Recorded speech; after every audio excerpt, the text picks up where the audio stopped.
Alléluia, alléluia, alléluia. Shalom, shalom, shalom, shalom, shalom, shalom. Shalom, je pense que vous n'avez pas abandonné. Alléluia, alléluia. Allons jusqu'au bout, alléluia. Sans fatigue, allons jusqu'au bout. Alléluia. Grandes choses nous attendent au ciel. Alléluia. De merveilleuses choses. Alors, ne nous fatiguons pas. Allons jusqu'au bout. Accrochons-nous. Accrochons-nous à la sainteté. Alléluia. Alléluia. Que le Seigneur vous bénisse, qu'il vous fortifie pour les efforts que vous êtes en train de faire pour écouter son message. Alléluia. Inclinons dans la prière. Ô Alpha et Oméga, le commencement, la fin, le premier et le dernier, qui est semblable à toi, qui est comme toi. Toi qui as la parole. La Bible nous dit dans Jean chapitre 1 que au commencement était la parole, et la parole était avec Dieu, et la parole était Dieu. Elle était au commencement avec Dieu. Alléluia. Et en elle était la vie. Et sans la parole, rien de ce qui a été fait ne pourrait être fait. Seigneur, je te rends la gloire ce soir encore pour ta parole. Seigneur, cette parole avec laquelle tu as créé les cieux et la terre. Toutes les œuvres de ta main sont faites, Seigneur, par ta parole, Seigneur. Je te rends la gloire, l'honneur, la puissance, Seigneur. Ouvre nos attendements encore ce soir, Seigneur. Prends contrôle de nos cœurs. Prends contrôle de tout notre être, Seigneur. Dirige-nous, Seigneur, en profondeur de ta parole, afin que nous puissions apprendre de toi, Seigneur. Afin que nous puissions écouter, Seigneur. Afin que nous puissions, Seigneur, écouter et apprendre de grandes choses auprès de toi. Je te rends la gloire, Seigneur, pour la vie de tout un chacun de nous. Père, nous nous humilions devant toi et nous nous disons, Seigneur, enseigne-nous. Nous sommes en ton pied, Seigneur. Gloire te soit rendue. Au nom de Jésus-Christ que j'ai prié. Alléluia. Alléluia. Vous êtes tous bénis. Alléluia. Alléluia. Ce moment encore, nous allons encore parler de ceux qui sont mariés. Ceux qui se sont mariés à leur femme ou à leur mari par du vaudou ou bien par du maraboutage avant ou après avoir donné leur vie à Jésus. Faites la restitution. Madame, si tu t'es mariée avec Jacques au travers le maraboutage ou au travers le vaudou, je m'avais te dit que le maître de ce foyer, ce n'est pas le Seigneur Jésus-Christ. Tu le sais très bien. Georges, si tu étais marié à Elisabeth avec la magie ou avec du vaudou, avec des charmes, je t'en prie, le maître de votre foyer, ce n'est pas le Seigneur Jésus-Christ. Alors si aujourd'hui tu as donné ta vie à Jésus, je te prie d'aller à genoux. Alléluia. D'aller à genoux. Prier. Va vers Jacques, oui, va vers Georgette, avec qui tu vis maintenant. Parce que je ne peux pas l'appeler ta femme. Moi, j'ai eu peur de prononcer certains noms. Va vers elle. Dis-lui, ou bien va vers lui. Dis-lui, ou bien va vers elle. Dis-la que Georgette, effectivement, quand on était dans le monde, je t'avais marié avec du vaudou parce que je t'aimais, mais toi, tu ne m'aimais pas. Alors, j'ai passé par ces moyens pour te gagner. Mais aujourd'hui, nous avons donné notre vie à Jésus. Je viens vers toi pour te demander pardon. Alors, ensemble, priez et brisez ce lien. Brisez ce lien qui vous a lié. Priez, brisez ces liens, premièrement, et séparez-vous et demandez la volonté de Dieu. Et je vous dis, priez, allez vers elle ou bien allez vers lui. Confesse-le ses péchés. Priez, brisez ces liens, séparez-vous. Et ensuite, vous faites quoi? Demandez la volonté du Seigneur dans vos vies respectives. Parce que quand tu t'avais fait charme pour marier la personne, les esprits qui t'ont conduit à la marier, les esprits-là sont toujours derrière votre mariage. C'est eux qui sont les garants de votre mariage. Chaque jour, ils vous guident, ils vous regardent, ils se moquent de vous. Quand vous appelez le feu du ciel, ils se moquent de vous. Ils sachent qu'un jour, ils vont vous avoir. Alors, priez. Allez, faites la restitution. Si c'est le mari qui est dans cette situation, bien c'est la femme, allez faire la restitution. Après avoir fait la restitution, brisez ces liens. Après avoir brisé ces liens, séparez-vous. Après être séparés, demandez la volonté de Dieu. Pas pour votre mariage, pour que vous vous réunissiez ensemble. Non, demandez la volonté de Dieu pour votre vie. Peut-être c'est elle qui était à côté, mais que tu es parti la marier avec des vaudous, je ne sais pas. C'est pourquoi je vous dis de demander la volonté de Dieu, mais dans la séparation. Vous ne pouvez pas continuer à se coucher les uns avec les autres et continuer à prier, à demander la volonté de Dieu. C'est ce que font certaines personnes maintenant. Ils savent très bien qu'ils ne sont pas faits l'un pour l'autre. Mais ils continuaient à se coucher.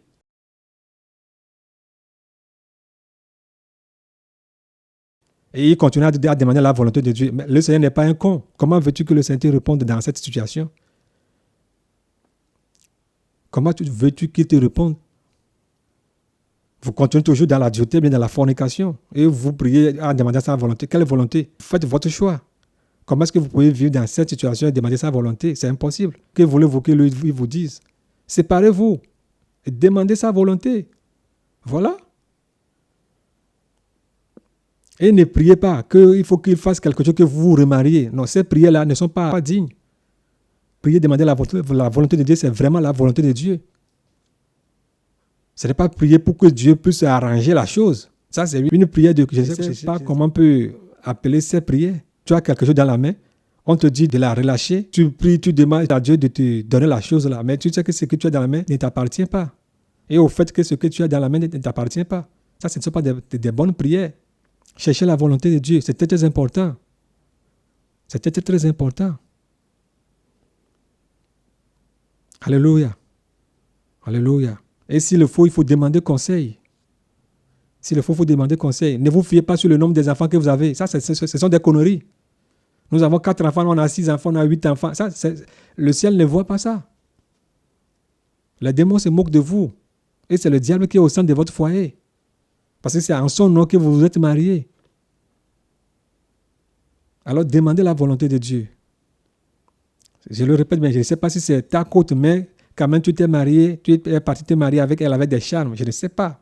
Dieu lui sait. Mais quand tu auras commencé à demander sa volonté, il te dira ce qu'il faut faire. Mais séparez-vous, ne vous couchez plus les uns avec les autres.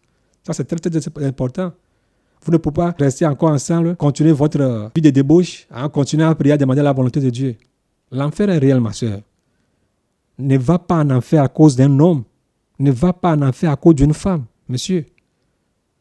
Ne va pas en enfer à cause d'une femme, bien à cause d'un homme. Pourquoi tu veux aller en enfer à cause d'une femme, bien à cause d'un homme? Or que tu as encore les occasions pour te repentir. Nous ne prenons pas le divorce. Ce n'est pas le divorce. Si ce n'est pas sur la volonté de Dieu, alors Dieu n'est pas dedans. Alors séparez-vous. Séparez-vous. Allez à genoux. Priez. C'est sérieux. C'est comme on te dit qu'il y a un examen à passer. Et on te donne les épreuves. On te présente les épreuves. On te dit étudie ces épreuves. Même si tu dois prendre 5 nuits, 5 jours et enchaîner pour étudier, on le fait. Mais pourquoi ne pas aller à genoux et prier pour ce qui concerne notre âme, notre éternité? Et tu te sens fier dans cette affaire-là. Tu dis, oh non, la femme-là, je l'aime beaucoup. Oh non, je ne peux pas la quitter. Oh, cette femme, si je la quitte, qu'est-ce que je vais devenir? Cet homme, si je le quitte, qu'est-ce que je vais devenir? Oh, que l'enfer est devant toi. Ça allait simple, il n'y a pas aller-retour. C'est aller simple. Il n'y a pas aller-retour. Mais pense un peu à ton âme. Ma soeur, pense un peu à ton âme, mon frère.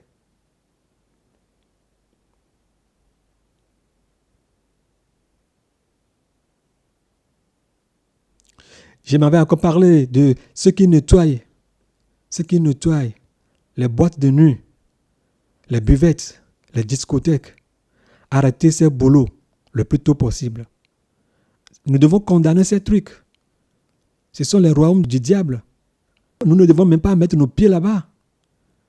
Certains vont me dire, c'est le travail là qu'on a trouvé. C'est ce qu'on trouve à faire. Qu'est-ce que toi tu veux qu'on fasse? Madame, au portail du ciel, devant le trône du jugement, il n'y a pas ces mots-là. On n'a même pas le temps de t'écouter, de donner tes arguments. La Bible nous dit, ne prenez pas part aux œuvres infructueuses des ténèbres, de les condamner. Psaume chapitre 1, verset 1 à 4 nous dit de ne pas nous asseoir parmi les moqueurs. Les buveurs, est-ce que tu sais tout ce qu'ils ont fait dans ces endroits-là? Dans cette discothèque-là, il y a des condoms par terre. Les gens se couchent et les gens prennent des rapports sexuels dans cette discothèque-là la nuit. Et toi, un chrétien, tu t'en vas là-bas, ramasser ces condoms, les mettre dans des poubelles, les jeter, nettoyer, tous ces trucs-là. C'est-à-dire, tu supportes ces œuvres-là.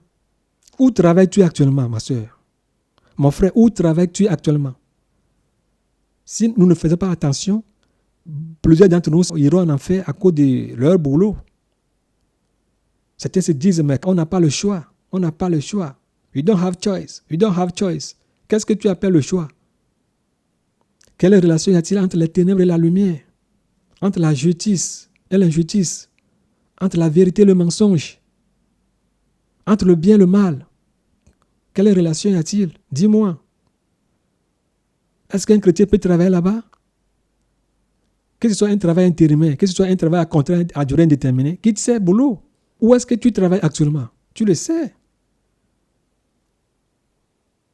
Expose ton travail à la lumière, à la parole de Dieu. Là, tu verras et tu comprendras ce que je suis en train de dire.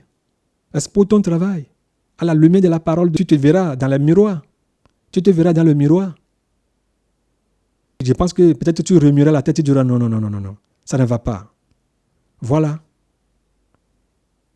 Ceux qui travaillent dans les usines de tabac, brasserie, que ce soit intérimaire ou à mi-temps ou à temps plein, sortez de ces endroits. Vous savez là où vous travaillez actuellement. Je voulais aller en profondeur un à un, mais nous n'avons pas le temps pour faire la vidéo. Alors j'englobe tout pour que le Saint-Esprit lui-même nous aide individuellement à nous expliquer plus. Tu sais là où tu travailles actuellement. Tu le sais très bien. Regarde là-bas. Jette un coup d'œil là-bas. Pour voir si demain, par exemple, le Seigneur Jésus-Christ est là. Pour voir s'il peut te dire, mon enfant, ma fille, là où tu travailles là, c'est bon. Pour voir s'il le dira. Compare ce travail à la lumière de Dieu.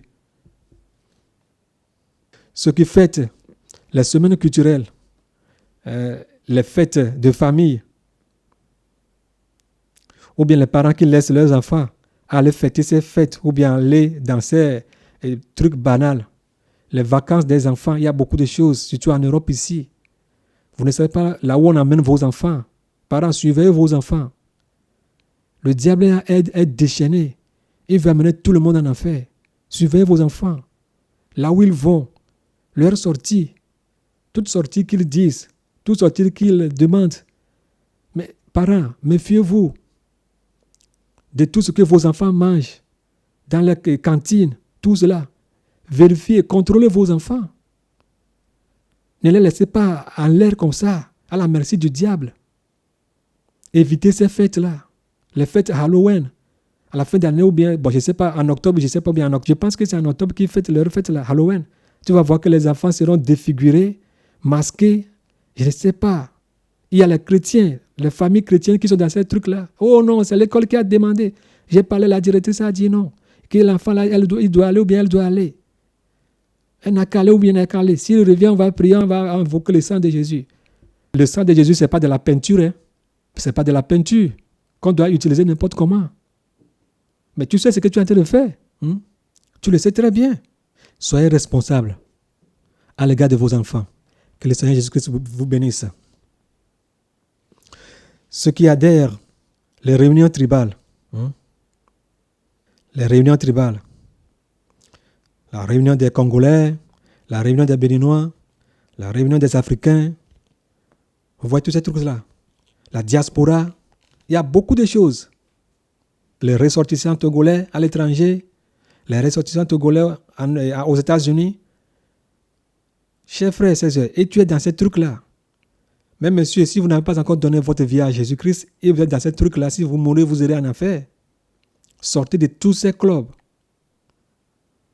Toutes ces réunions. C'est là-bas qu'on tue les gens. C'est là-bas où commencent les querelles. C'est là-bas où naissent les conflits. Si tel ou tel a des problèmes, c'est là-bas qu'on le sait. C'est là-bas qu'on commence à persécuter les gens. C'est une station pour eux. Vous ne le savez pas. Si les gens ont des problèmes, c'est là où on le voit. Mais pourquoi tu t'en ailles là-bas? Sortez de ces trucs-là. Sortez de toutes ces organisations-là. Cherchez les frères et sœurs avec qui discuter. Avec qui partager la parole de Dieu. Avec qui causer.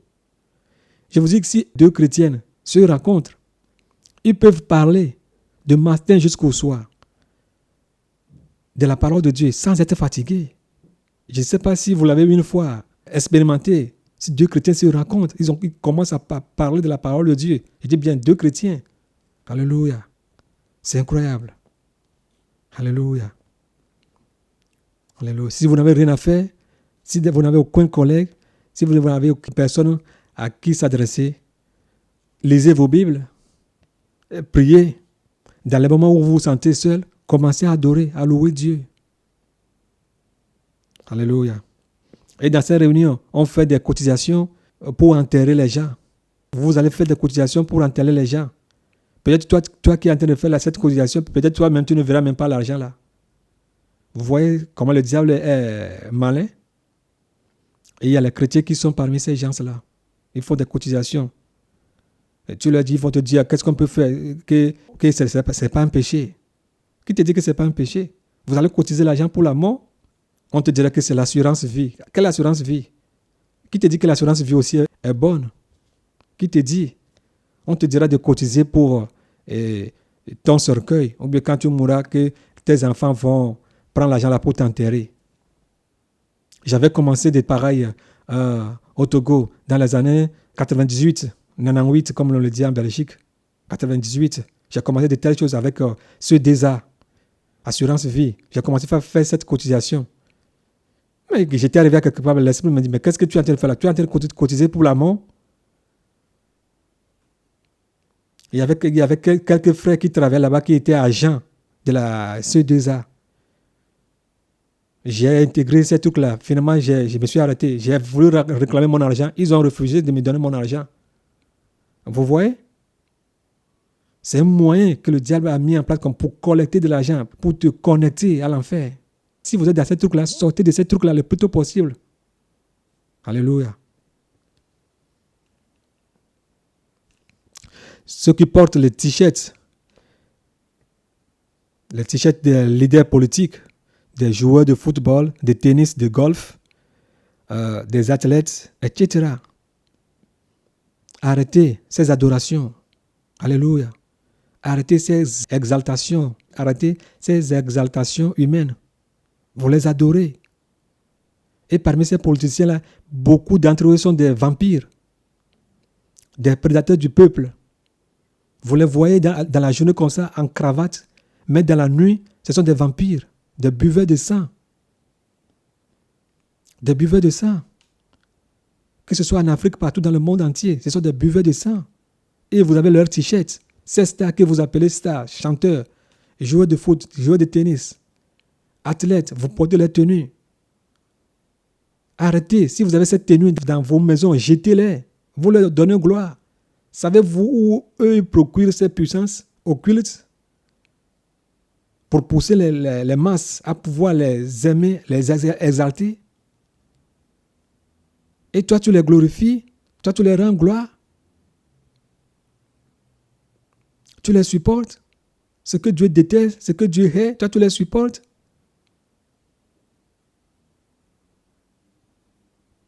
Ne sois pas un peuple. Ne sois pas un peuple inconscient, ma soeur. Ne sois pas un individu inconscient, un peuple inconscient pour soutenir le monde des ténèbres. Pour soutenir les politiciens en criant leur nom. Et oui, c'est lui qui va gagner. C'est lui que moi j'aime. C'est celui que moi. Ok, celui-là, même avant les élections, même le diable pour lui dire de lui donner 500 personnes. Et les accidents, ils vont causer les accidents dans le pays. Les enfants vont mourir prématurés. Ils vont tuer les gens dans leur sommeil. Les morts tragiques vont arriver. Et ce sont eux qui sont à l'œuvre. Et toi, tu es en train de les supporter? Moi, je ne les supporte jamais. Parmi eux tous, moi, je ne les supporte jamais. Et je n'ai jamais voté pour qui que ce soit. J'ai voté pour une seule personne, à vie. Et cette personne, c'est le Seigneur Jésus-Christ. Quand j'étais au pays, au Togo, je le disais aux gens, je ne vais jamais voter pour ces politiciens-là.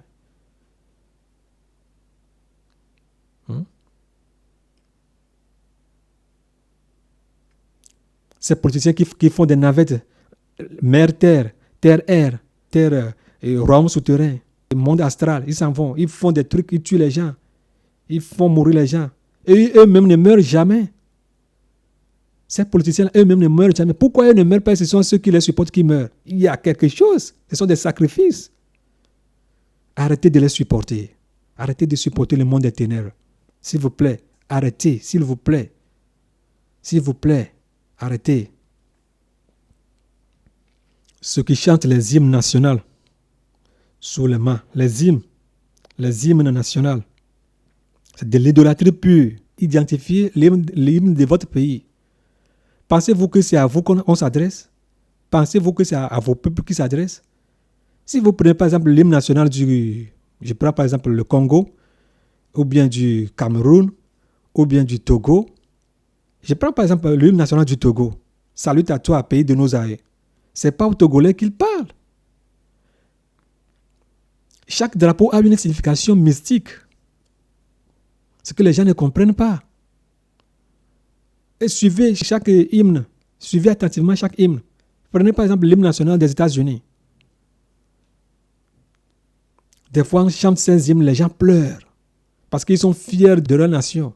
Toutes ces paroles-là, tous ces mots-là, toutes ces chansons-là, tous ces hymnes-là, pensez-vous que ce sont des humains naturels comme ça qui ont composé ces chansons? Mais non. Ce sont des chansons mystiques. Ce sont des chansons mystiques.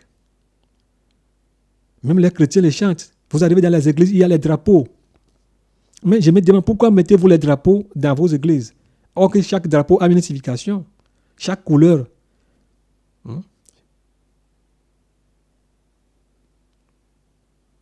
Ces emblèmes-là sont vraiment terribles. Mais nous les supportons.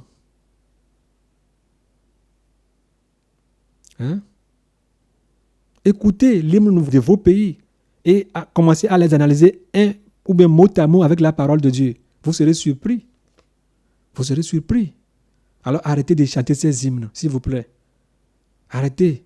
Certains vont me demander, et nos enfants, qu'est-ce qu'ils vont faire à l'école? Ce n'est pas moi qui vais te dire, tu le sais très bien. La Bible nous dit que si ton œil doit être pour toi une occasion de chute, enlève-le. Si ton pied avec lequel tu marches doit être une occasion de chute pour toi, allez, coupe-le. Même si ton bras, ton œil, ton pied, ton bras, ce que tu vois, là où tu vois, ton travail, ce que tu fais, si ce n'est pas moi qui vais te le dire, fais ton choix. La Bible est là. La Bible est claire. C'est pourquoi quand on nous dit qu'il y a seulement une personne, bien deux personnes qui vont au ciel par an, ou bien dans 2 ans, ou bien dans 5 ans, nous crions, yo, comment ça, c'est pas possible ça? Qu'est-ce que vous vous dites là? Non, notre Dieu n'est pas méchant comme ça. Mais c'est vrai. Penses-tu que tu vas chanter, si tu es sous les mains, tu es en train de chanter l'hymne national, penses que tu meurs, tu vas aller au ciel? Ou bien tes enfants pensent que quand ils chantent sous le main, l'hymne national, quand ils meurent, ils vont aller au ciel? Mais tu te trompes. Tu te trompes. La Bible nous dit de nous séparer du monde. C'est vraiment de nous séparer du monde. Les gens vont m'appeler un séparatiste. Je ne suis pas séparatiste. Mais il faut dire la vérité aux gens. Mais je ne parle pas pour que toi tu m'aimes. Je ne parle pas pour que toi tu m'aimes.